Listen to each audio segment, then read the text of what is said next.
Welcome to the podcast series, Small Business Survival Conversations. Through our weekly conversations, we hope to provide you with strategies and insights, knowledge and expertise to enlighten you as you work to build and grow your business. Good morning, small business warriors. Welcome back to your dose of Monday morning motivation on the Small Business Survival Conversation podcast. I'm your host, Anna Steinfest, and today I have a very powerful mindset shift that can transform the way you operate your business and your life. So today's mantra is always be the buyer, never the seller. So what does it mean, always be the buyer? I'm sure you're wondering. Well, as small business owners, especially solo entrepreneurs and women-owned businesses, we often feel we must chase every opportunity, say yes to every client, and bend over backward to keep everyone happy. Does that sound familiar to you? I'm sure it does.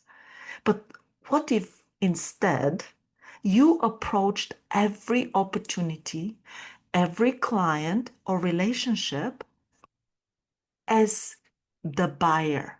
I want you to imagine yourself actively choosing what aligns best with your vision, with your values and your goals, not just simply accepting whatever comes your way. And here's why this shift matters. When you see yourself as the buyer, you gain clarity on your true priorities. You become selective about who and what gets your energy.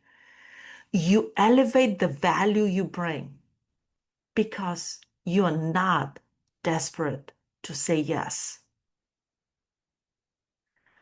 Well, I know saying no feels risky sometimes, especially when the resources and opportunities seem scarce. But I want you to consider this. Each no you say to misaligned client or projects opens space for a big yes to something better, something deeply aligned with your vision. So let me share with you a quick story about an entrepreneur named Leah. So Leah was running a marketing consultancy firm, and she always said yes to every client who came along. And eventually, she felt overwhelmed and undervalued. But after she shifted her mindset to being the buyer, Leah decided to become highly selective.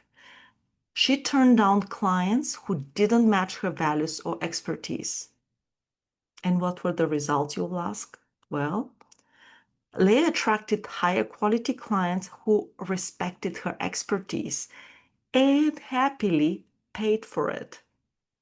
Her business grew stronger, her stress levels dropped, and she found renewed joy in her work. So, let me share with you 3 steps I want you to take this week to become the buyer and to shift your mindset to be the buyer we've just talked about. Step number 1, I want you to clarify your non-negotiables.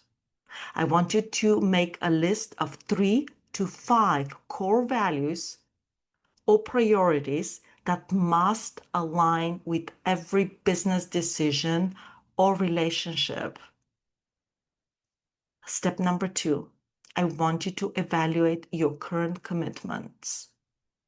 All of them.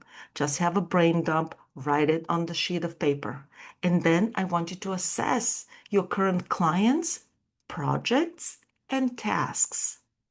I want you to identify which ones drain you or don't align with your priorities, and consider how you might phase them out. And step number 3, I want you to practice the buyer mindset. Before accepting a new opportunities or new relationship this week, I want you to ask yourself, would I actively choose this if I were the buyer? And I want you to move forward only if it is a clear yes. So my final thought for you, being the buyer means you are proactive, you are empowered and clear-eyed about your direction. And I want you to remember, you're building your business and life on your terms, not on someone else's. So this week, be intentional, be selective, and always be the buyer. I'm Anna Steinfest, wishing you clarity, confidence, and courage in every choice you make. I want you to go and have an amazing week. You've got this. You've been listening to the Small Business Survival Conversation podcast. Make sure to like, rate, and review the show. And don't forget to join us next week for another episode. In the meantime, hook up with us on our Facebook group at Small Business Survival Tools and Tips. Till next time, thank you for listening.